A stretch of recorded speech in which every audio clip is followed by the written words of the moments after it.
Uma das coisas que me chamou a atenção é que você falou que o que motivou, né, o despertou você para escrever esse livro foi uma viagem, né? Uma viagem que você fez e uma experiência que você teve ali, né? Então fala um pouco pra gente dessa viagem, o que é que lhe motivou a escrever o livro que nós temos aqui, esse livro tão importante. Falar um pouco aí da minha formação.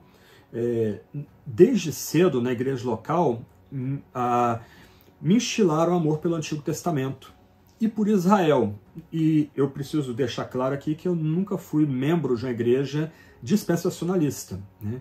A igreja onde eu fui criado, onde eu cresci, era uma igreja batista, de uma linha mais pietista, preocupada com devoção, com evangelização, mas sem grandes interesses por esquemas escatológicos, né? Mas é curioso que acho que com 7, 8 anos eu recebi um tipo de história em quadrinhos da Bíblia completa, né, que era publicado pela editora Betânia, um material fantástico, fabuloso, né, hoje acho que está descontinuado, né, e eu fiquei fascinado pelo Antigo Testamento, pela historicidade do Antigo Testamento, isso com 8, 9 anos. Então me fascinava ler a Bíblia e ler aqueles gibis, e os gibis meio que colocavam diante de mim assim, detalhes, armamento, armadura, a arquitetura do ambiente, né, detalhes da fauna e flora. Aquilo ali me encantou muito, né? E também colocaram na minha mão um livro da Corrie ten Boom, isso aí já com 11, 12 anos, Refúgio Secreto. Eu li aquele livro e foi muito impactante. Li depois na casa do meu pai dela também. Então, assim, eu cresci com esse amor pelo Antigo Testamento. Eu lembro que na época do seminário eu fiquei fascinado com o Antigo Testamento, com o hebraico, né? Mesmo tendo professores que talvez flertassem um pouco aí com uma teologia mais crítica, né? Mas agora, estudando teologia sistemática, história da igreja, aí entra aquelas questões críticas, né? Como conciliar o AT e NT, como pregar o AT hoje, né? Então, assim, tem uma hora que a gente é obrigado a se definir. Então, nessa necessidade de se definir, minha primeira teologia sistemática que eu li foi Louis Berkhof, né, a venerável teologia sistemática dele, que é um resumo da dogmática reformada do Bavinck, né, do Hermann Bavinck. E eu lia muito William Hendrickson também, né? Então, e Anthony Huckman, A Bíblia e o Futuro, e eu acabei abraçando as noções deles, de que a igreja seria o novo Israel, né? A igreja composta hoje majoritariamente de gentios teria substituído o antigo Israel, mas que todo Israel de Romanos 11 é a igreja toda, né, judeus e gentios, mas que em alguma medida, e sem oferecer base bíblica, né, quem lê a Bíblia e o Futuro vai perceber isso lá no Huckman, haveria talvez algum futuro para Israel. Então você tem vários probleminhas dessa posição, que era a posição que eu herdei. Quem lê minha teologia sistemática 2007 vai encontrar essa posição lá, né? De um lado, a igreja é o novo Israel, e do outro lado, Deus pode ainda ter algum plano para Israel no futuro. E a gente segue avante, né? A vida ocupa a gente com outros interesses, a gente é chamado para desempenhar novas tarefas, etc. e tal.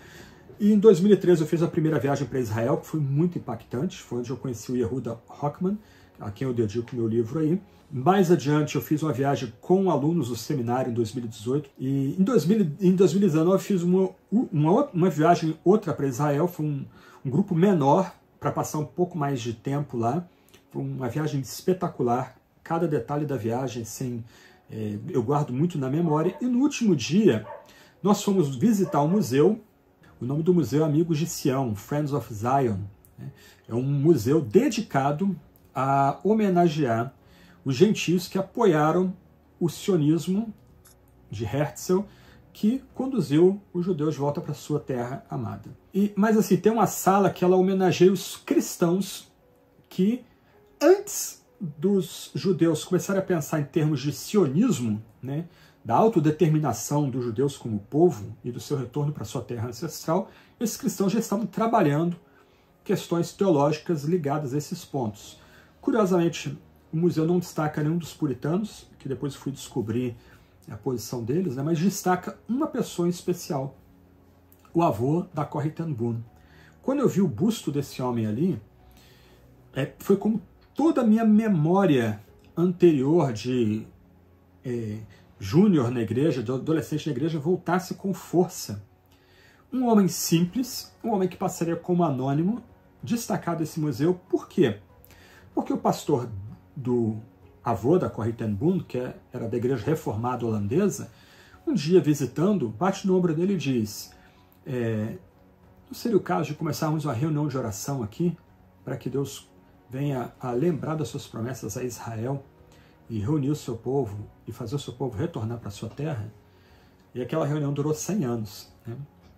O pai da Corrie, ele, quando os judeus começam a ser perseguidos na Holanda, ele, que era membro da igreja reformada holandesa, começa a usar a estrela amarela, né, em solidariedade aos judeus. Ele começa a ir para as filas onde os judeus ficavam para adquirir alimento junto com eles. Né, e ele morre, ele é preso e morre na cadeia antes de ser transferido para um campo de concentração. Né. Corrie ten Boom e sua irmã Betsy sofreram muito em Ravensbrück. A Betsy morreu, ela foi libertada por um milagre para testemunhar depois o que aconteceu. Então aquilo ali voltou com força. Aí veio o período da crise, aí, da pandemia, né? E acabou que Deus me concedeu tempo para ler e escrever. Então eu escrevi um pequeno artigo, foi publicado na Gazeta. A editora Vida Nova gostou daquele texto e pediu para ampliar, e eu fui ampliando, aí saiu esse livro aqui, né, Por Amor de Sião.